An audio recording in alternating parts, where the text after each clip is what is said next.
कि लोगों में बड़ा ये था कि साहब मीटर बड़े घोड़े की तरह दौड़ते हैं, बड़े फास्ट चलते हैं।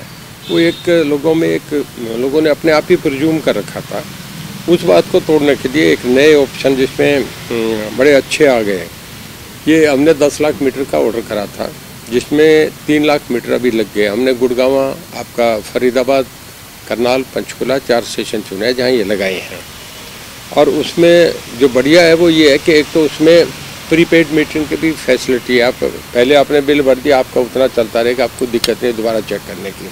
ये भी आपको एक ऑप्शन मिल गया। एक आपको ये मिल गया कि आप रिमोट से भी उसे डिस्कनेक्ट कर सकते हैं, उसे रिकनेक्ट कर सकते हैं। अगर घर से बाहर गए तो आप डिस्कनेक्ट करके चले गए। दूसरे मीटर में बंद, घर में भी कोई चलता रहता है, कोई और चोरी कर ले, वो भी थोड़ा सा आपको रिस्क कवर हो गया।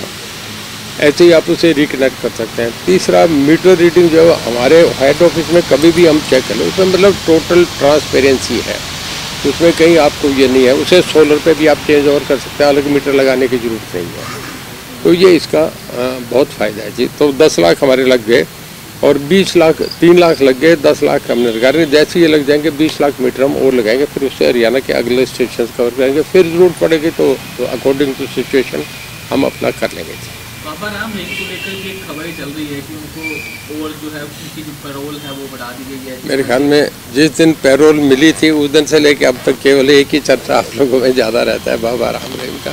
तो सामान्य कैदी की तरह उन्हें पैरोल है। देखिए, कोई भी कैदी जब सजा में आता है तो 3 साल 5 साल के बाद एक सर्टन पीरियड के बाद उन्हें पैरोल मिलती है। 10 हफ्ते की उसकी पैरोल उसे मिलेगी, जो उसका राइट बनता है, और उसे 4 हफ्ते की फरलो मिलती है। वो जब चाहे, अब नया साल शुरू हो गया 23, उन्होंने अपनी 40 दिन की मांगी, कॉम्पिटेंट अथॉरिटी ने उन्हें बेल दे दी। हमने उन्हें जब रिलीज ऑर्डर आया हमने रिलीज़ कर दिया, वो चले गए। वो जो कह रहे हैं 90 दिन की होगी, 50 दिन की और होगी, बेकार की बातें हैं। 40 दिन की पैरोल दी है।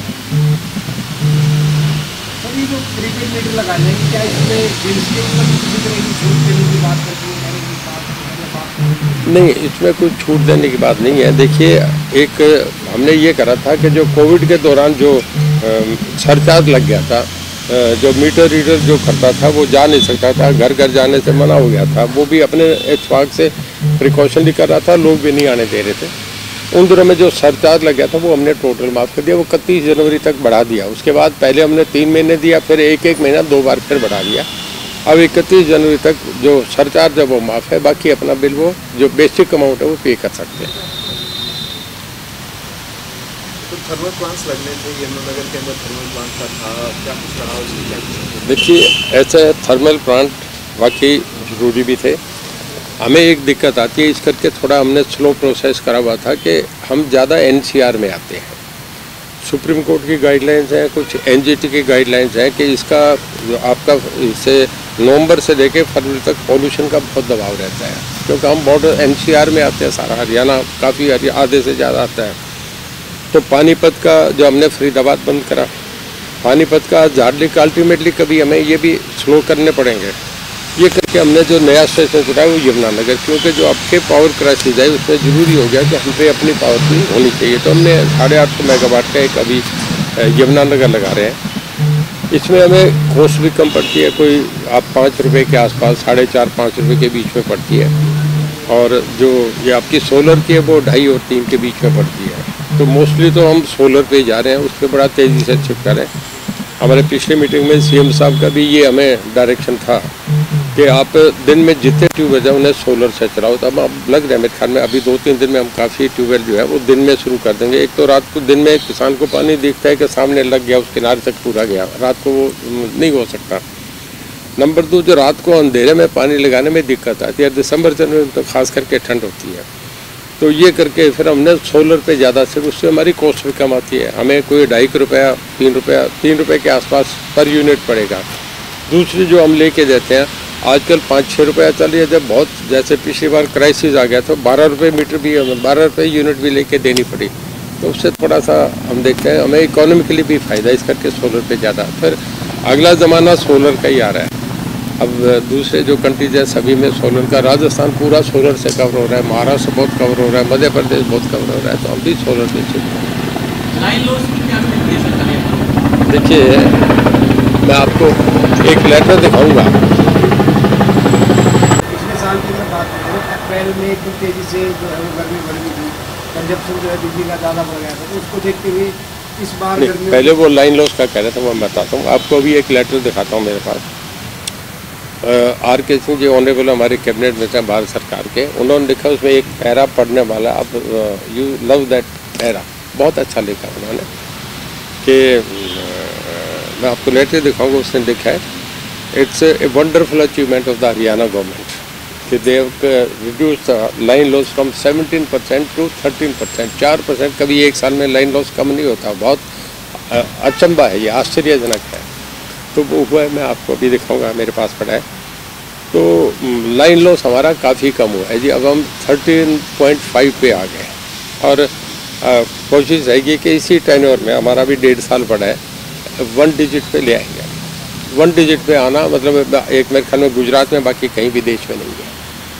अभी मतलब पिछले साल गर्मियों में अप्रैल की शुरुआत में शुरू हो गई थी, कंजप्शन बढ़ गई थी, काफ़ी देर तक तो इस बार बिजली बाकी क्या तैयारी है? देखिए, हम पहले से लगे हैं, सोलर पे काफ़ी शिफ्ट कर रहे हैं, सोलर पे हम जा रहे हैं। उसके बाद हम इस पे ही कर रहे हैं कि थर्मल हमारा जैसे नया एक आ गया, अब का हमारे 1200 मेगावाट का। पिछली बार हमें एक उसका जो रोटर था वो चाइनीज़ था, क्योंकि जितने प्लांट हैं पहले सारे चाइनीज़ हैं।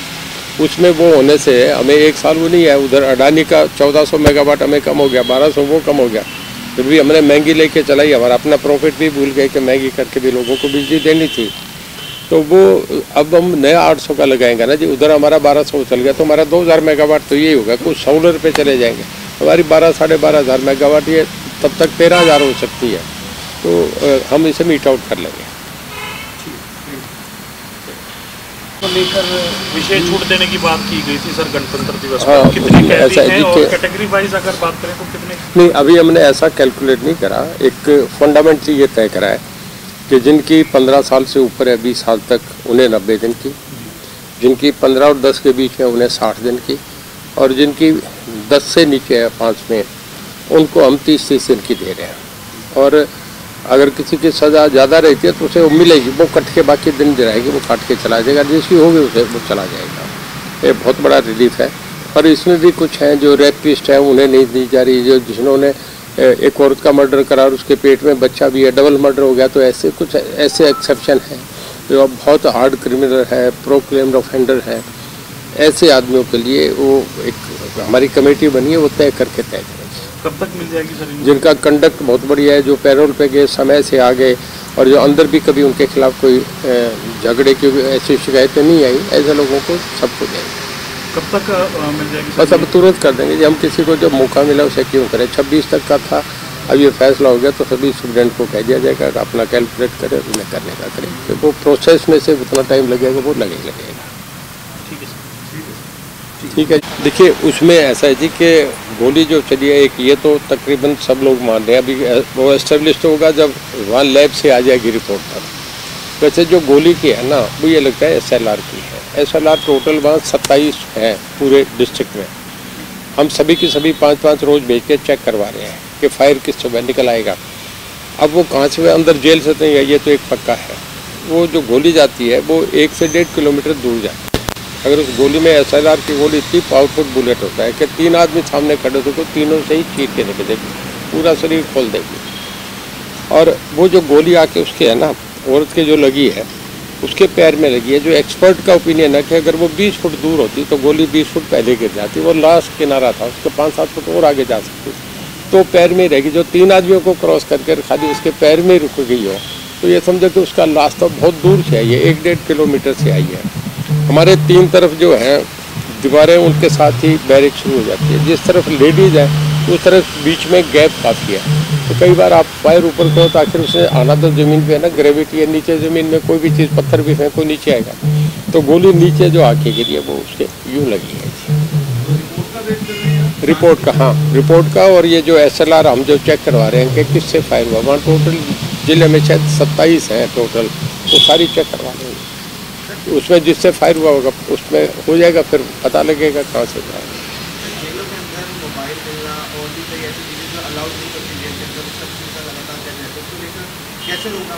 देखिए, कई बार आप हम सब एग्ज़ाम में अपीयर हुए हैं, कोई BA में, कोई फाइनल में, जब हम बैठे होते हैं ना पेपर, तो एक रूम इतना की बड़ा होता है, उसमें 30-40 बच्चे बैठते हैं, 2-2, 3-3 लाइनें, 4 लाइनें भी हो जाती है।